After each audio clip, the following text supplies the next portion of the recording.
Welcome to tarot for life అండి. ఇవాళది reading general guidance from the divine అండి. So మీ లైఫ్లో డివైన్ మీకు ఏం చెప్పాలని ట్రై చేస్తున్నారని చూద్దాం. సో మీకు నచ్చినట్లయితే లైక్, షేర్ అండ్ సబ్స్క్రైబ్ చేయండి. Okay, let's go in to the reading. 3 of Cups. ఈ 3 of Cups అంటే ఫన్ టైం అండి. ఈ కార్డ్ మీ ఏం చెప్తుంది అంటే, డివైన్ మీకు ఏం చెప్తుంది అంటే, ఎంజాయ్ చేయండి లైఫ్ని. మీ ఎమోషన్స్ని టూ మచ్గా పాత విషయాలన్నీ తలుచుకుంటూ వాటి గురించి ఆలోచిస్తూ ఇలా ఎందుకు జరిగింది, అలా ఎందుకు జరిగింది నా లైఫ్ అనుకుంటూ ఆలోచించుకుంటూ ప్రజెంట్ని మర్చిపోవద్దు. ముందు చూపు ఉండాలన్నమాట. ఎంజాయ్ చేయండి, ఫన్ టైం. మీకు నచ్చినది చేయండి. మీకు సినిమా చూడాలనిపిస్తుందా, సినిమా చూడండి. బయటకు వెళ్ళాలనిపిస్తుందా, బయటకు వెళ్ళండి. మీ ఫ్రెండ్స్తో పార్టీ చేసుకోవాలనిపిస్తుందా, పార్టీ చేసుకోండి. అంటే మీకు నచ్చిన పని చేయమంటుంది. 3 of Cups is just that.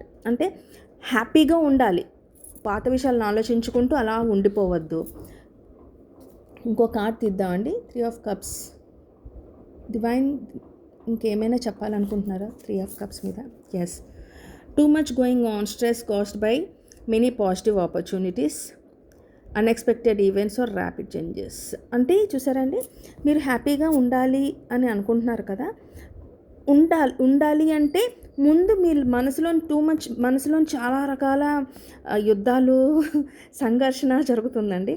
ఆ స్ట్రెస్ని వదలాలని చెప్తుంది. టూ మచ్ స్ట్రెస్ అంటే లైఫ్లో అది పాజిటివ్ థింగ్స్, అంటే కెరియర్లో ఏదో జరిగిపోతుందనో, లేకపోతే ఒక ఫ్యామిలీ లైఫ్లోని ఏదైనా జరుగుతుందనో, లేకపోతే ఒక వైఫ్ అండ్ హస్బెండ్ మధ్యన ఒక మంచి సిచ్యువేషన్స్ రావాలని అనుకోని మీరు ఏదో చాలా ట్రై చేసేస్తూ ఉంటారు. కానీ మీరు అనుకున్నది మీకు జరగకపోయేసరికి మీరు ఒక స్ట్రెస్లోకి వెళ్తారు. అంతే. భగవంతుడు ఏం చెప్తున్నాడు, మీరు హ్యాపీగా ఉండాలి. దానికోసం మీరు ఏం చేయాలి, మీరు మీకోసం టైం స్పెండ్ చేయండి. అండ్ దీనికి బ్లాకేజ్ ఏంటి అని చెప్తే,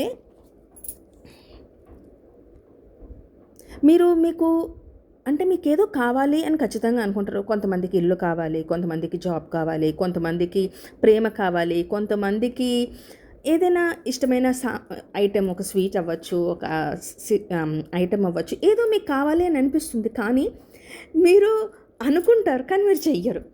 అందుకని అసలు మీకు ఏం కావాలి అది ఫస్ట్ ఆలోచించుకోమని చెప్తుంది. అందుకే ముందు మీకోసం మీరు ఆలోచించుకుంటే కనుక అప్పుడు మీకు కన్ఫ్యూజన్ ఉండదు, మీకు ఏం కావాలి అన్నది.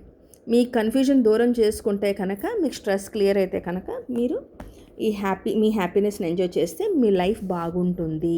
సో భగవంతుడు మిమ్మల్ని ఎంజాయ్ చేయమంటున్నాడు. సో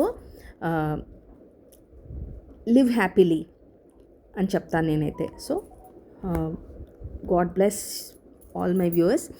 మీకు నచ్చినట్లయితే నా రీడింగ్ tarotforlife19@gmail.comకి సబ్స్క్రైబ్ చేయండి. Thank you.